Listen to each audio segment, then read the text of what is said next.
This episode is made possible by Roundel.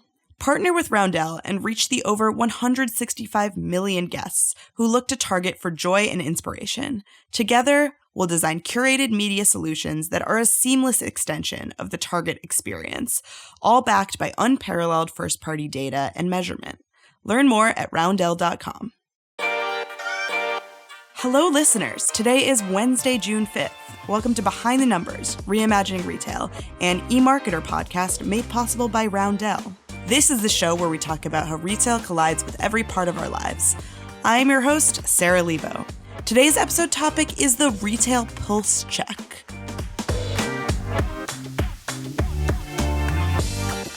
Before we get into that, let's meet today's guests. Joining me for today's episode, we have Director of Content on our media team, Becky Schilling. Hey, Becky. Hey, great to be back. Good to have you back. Also with us is Senior Analyst Zak Stambor. Hey, Zak. Hey, Sarah. Hey, Becky. You sound so dejected, Zak. Hey, Sarah. Hey, Becky. That's more like it. Okay. All right, on that note, let's jump right into our Retail Pulse Check. This is a look at how the retail industry has fared in the first few months of the year. Inflation did rise in April, but not steeply, with the Consumer Price Index increasing 3.4% year over year. The U.S. GDP also grew in Q1, but by less than initially expected, and monthly retail sales were flat in April. That's a lot of information. So, Zak, what do you make of all of this? By and large, I think things are looking pretty good. The retail sales numbers that you stated in April, that was month-over-month numbers. Month-over-month isn't really a great way to look at retail sales numbers. I prefer year-over-year. And if you look over a broader span at the first 4 months of the year, sales are up 3.5%. Or if you pull out auto and gas prices, 4.2%. That's pretty good.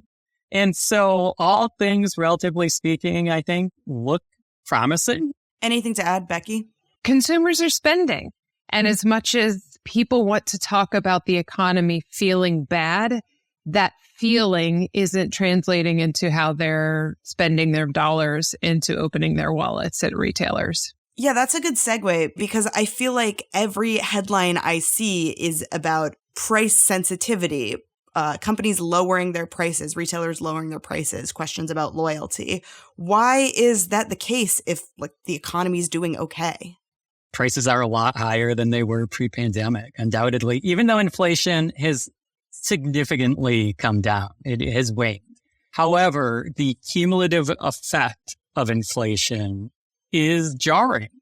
And we haven't seen anything like this since the Reagan administration, roughly. If you look at cumulative CPI from Inauguration Day 2021 to the 40th month of the presidency was 19.3%. So prices are significantly higher than they were before the pandemic.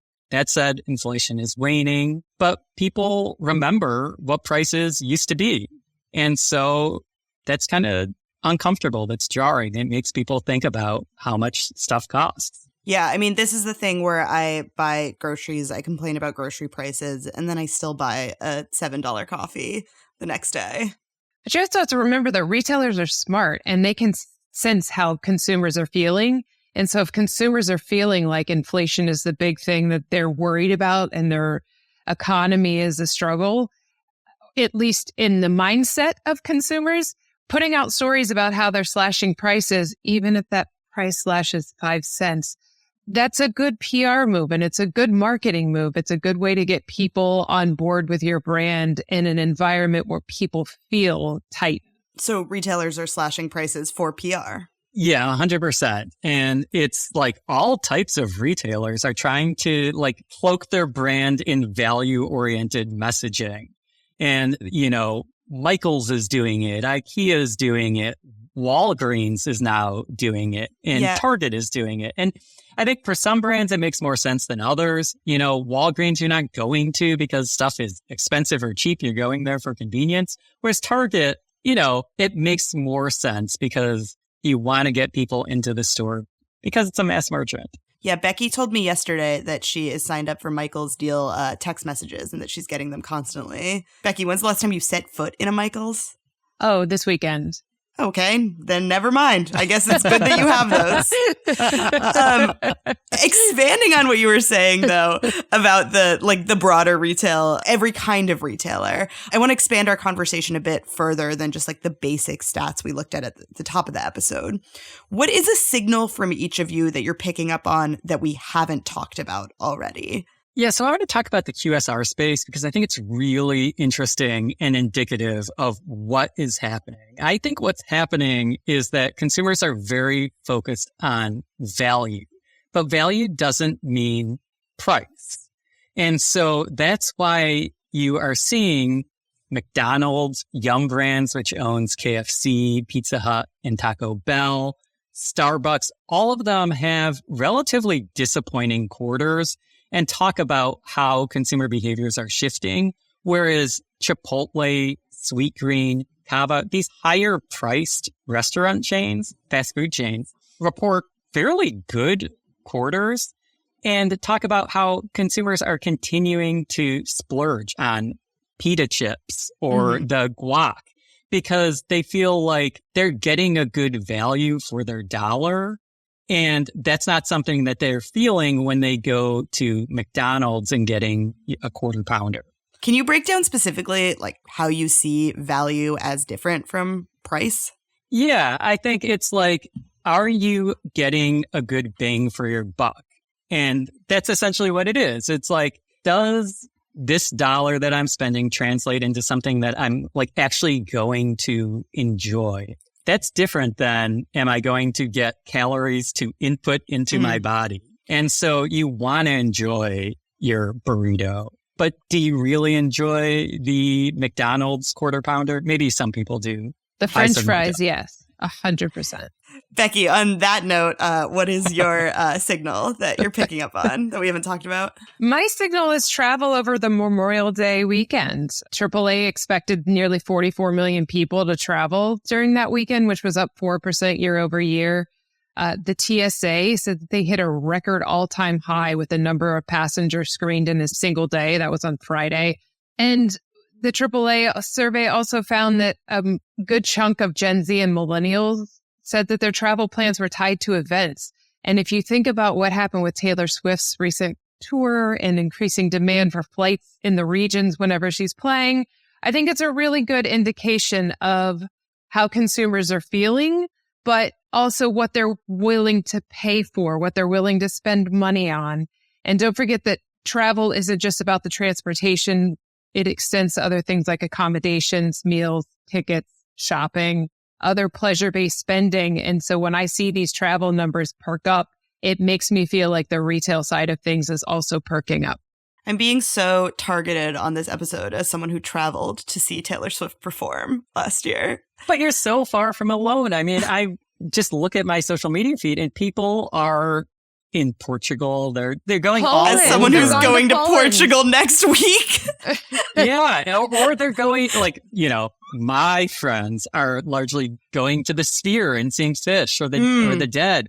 And so like this is just happening all over. And so it really is indicative of the fact that like consumers still have money to spend. Real wages are up and they're spending. It's just like Becky said, how they're spending is shifting a bit because to go back to what I was saying a few moments ago, they derive real value from that experience, whereas they don't get the same value, buying a t-shirt from Target. This concept of value, how are we seeing it play out in earnings? I mean, I think you can see it in some of the companies that have been doing well in the past quarter is, again, there are certain categories, there are certain products that consumers are willing to spend their money on. We can take a look at Abercrombie, right? They posted their strongest first quarter in history this past quarter, 22% fiscal sales growth in the first quarter. And one of the things that the CEO had mentioned was that they opened this wedding shop, which they said clearly exceeded their expectations. That wedding shop offers mid-tier prices and pieces that Abercrombie says you can use not just on the wedding day, which is, anytime you've been in a wedding, that that's the biggest thing is that you spend all this money on something that you can never wear again. So Abercrombie says you can. So it's really interesting that that's the value they're putting out there, is that you can wear this to the wedding. It's not going to cost you an arm and a leg. And then you can also wear it to a party or to a work event or out with friends or on a date. Yeah, I think that's exactly right. I think like people derive value from like items that are on trend and also that they feel like are somewhat high quality.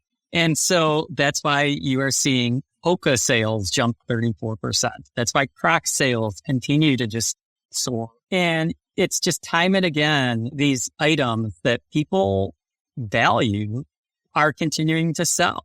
One company that does have low prices, but I would say high value as well, that had good earnings is e.l.f. Beauty. And I think that's also indicative of that category at large. We are projecting health and personal care sales will rise 14.4% this year, and beauty specifically will rise 12%. And e.l.f., I think, is an area where consumers are seeing that value. I think it's interesting because Ulta warned of cooling growth in beauty before e.l.f. came out with their results. But e.l.f. products are doing really well at Ulta. And so it's going to be very interesting to see if there is a divergence or if that cooling doesn't happen as much as Ulta has warned in their earnings. Yeah, it did seem after Ulta said that it was an Ulta specific issue going on rather than an industry-wide phenomenon is like in front of me. But there were several other brands that subsequently reported pretty decent results. I think e.l.f. is more about the branding around e.l.f. right now. I think, I mean, they posted their first $1 billion fiscal year. Their sales grew by 77%. I think they have really great, strong branding, really great marketing. It's cult favorite for Gen Z. They have this focus on dupes. I think everything that they're doing as a company in the marketing space is really working right now. Okay, this has been such an optimistic episode. I feel great. I feel ready to go spend all of my money. But like, I don't. Like, I don't actually feel that way. I still feel pessimistic. I still feel like prices are high. Let's talk about some earnings that aren't so good. I mean, Kohl's just came out with earnings and they were awful. Yeah. And I think it all makes sense, though. I really do, because I think like retailers and brands with very strong brands and brand positioning are doing well. And those that aren't or are struggling to define why somebody should buy their products or goods are struggling. Are you saying Kohl's cash is poor brand positioning? They have a whole currency. So Kohl's, time and again, I've said, like they lean so heavily into other brands to drive consumers into their store, whether it's Sephora or Amazon with the returns. Yeah. Or lately, Babies R Us. So those brands may get you into the store, but like, what about Kohl's? What does Kohl's stand for? And why are you shopping or buying a pair of jeans from Kohl's when you could get a very similar, if not the exact same pair of jeans from any number of other retailers? Well, what's interesting is that like jeans specifically, it's funny you bring that up because my social media feed is full of how good Abercrombie's jeans are, which is a brand that we singled out as having good earnings. Yeah, there you go. Right. I think my challenge with Kohl's is that it's so focused on discounting and coupons and the Kohl's cash. It's lowering that value perception of what we've talked about. And I think at this point, that's hurting the brand more than it's helping it. Oh, yeah, for sure. Well, right. Yeah. That's why you're seeing off-price retailers have their moment in the sun, because they also are offering items at relatively low prices, but they also offer that like excitement around the hunt and the somewhat fun, exciting experience of shopping in their store.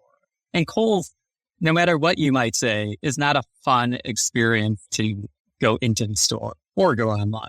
On that note, putting you both on the spot here, any like 30-second takeaways from this conversation? So I think things are generally good, but the unremarkable retailers and unremarkable brands are going to struggle because consumers are not going to open their wallets and spend for them. They're only spending when it's enjoyable, when they derive some pleasure from the purchase. Solid. What about you, Becky? It's all about the value proposition. You know, several CEOs in their earnings calls said that they had exceptionally high full price selling in the last quarter. Consumers will spend. They just are really picky about what they're going to spend. And if they feel like what they're getting is a good value for them, and that does not mean price, they're going to spend. A $5 t-shirt is probably not something that somebody's going to buy, but an $80 pair of jeans they may, because that to them is worth it. Love that.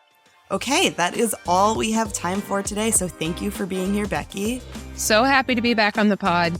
Thank you, Zach. Yeah, thanks for having me. Please give us a rating and review wherever you listen to podcasts. Thank you to our listeners and to Victoria, who edits the podcast and who I think had a solid start to the year. We'll be back next Wednesday with another episode of Reimagining Retail. And tomorrow, join Marcus for another episode of the Behind the Numbers Daily, an eMarketer podcast made possible by Roundel.